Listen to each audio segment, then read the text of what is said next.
What do we got? We got the Widow Jane, and it is good. Yeah. It's a 10-year awarded gold bourbon, 10-year plus 91 proof bourbon. This is the fine folks at Widow Jane. Mm-hmm. They're reviving the lost art of marrying the finest whiskeys.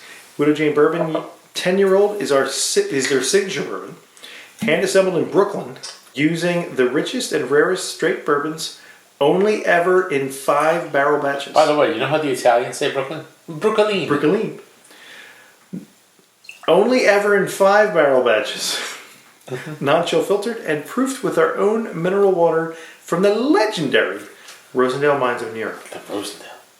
It delivers a whiskey unique in its intensity and complexity.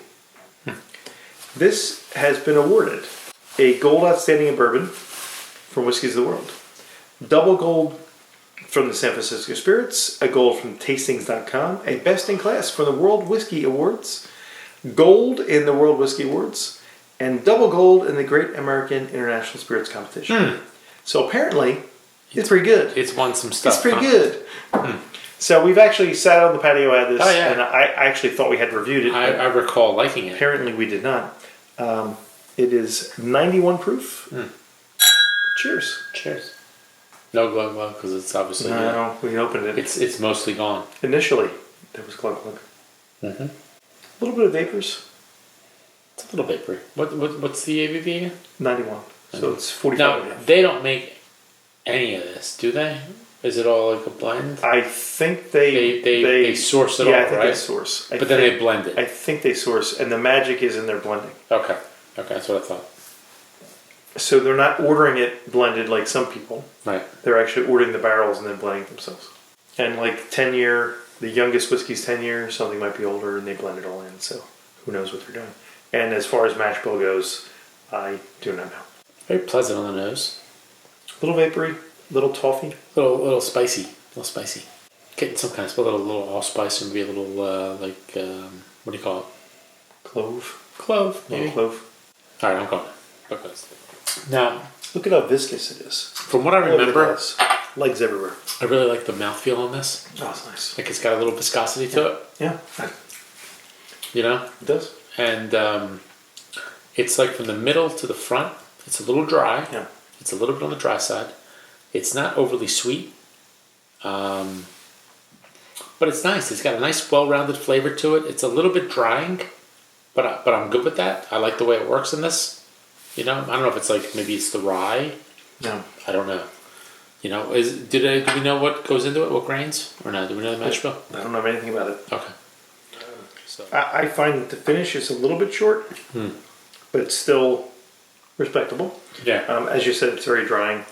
There's a nice bit of sweetness, but then you get a lot of that like peppery heat, baking spice. Yeah. That all comes kicking. But it's not overly hot though. I don't think it's like. It's not. Yeah. I guess to say it's not just sweet. Right. You know, it takes its time. Like I'm not getting any burn on this at all. Yeah. You know, it's got a little viscosity. Yeah. It's not like really oily, but it's just a little bit thicker than a lot of the stuff we've been trying tonight. But the dryness, I actually like the way it's not like excessively dry, but it's just enough to give it a little bit of makes me go back for more. Yeah. Which I'm doing now. It's like I'm dry. I need to wet again. Now we've had this at several whiskey events. Yeah. And I know I hadn't had it in quite a while because there have been no whiskey events. So when I saw it on the shelf, I lack some self-control. So I bought this because I thought, hey, this might be fun to try. And it does not disappoint. It's really well made. Yeah. Again, I don't know what the mash bill is. I don't know where they're sourcing it from. All that's somewhat undisclosed.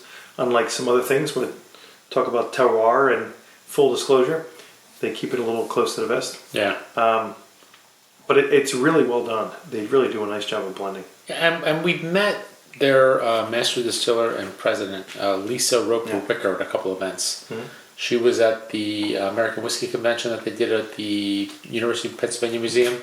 And at the car show, I met one of the people from there. Okay. This was where we walked around, and our friend at Whiskey Cask, Mr. Gillespie, had said, hey, go back to that table. Tell me you know me. And they reached underneath and pulled out a special little tiny bottle of well-aged chocolatey stuff, which was really good.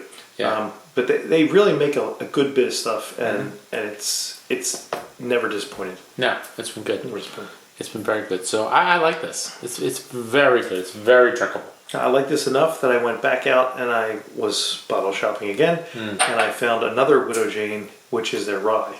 Yeah. And that'll be a future tasting that we'll pull out there. But it's, again, if you're trying to bring someone along into the bourbons and get them to experience some things, you get kind of like the gateways, and then you bring out something like this to give them an appreciation for, you had what, kind of drew you in, and this now takes it to a different level.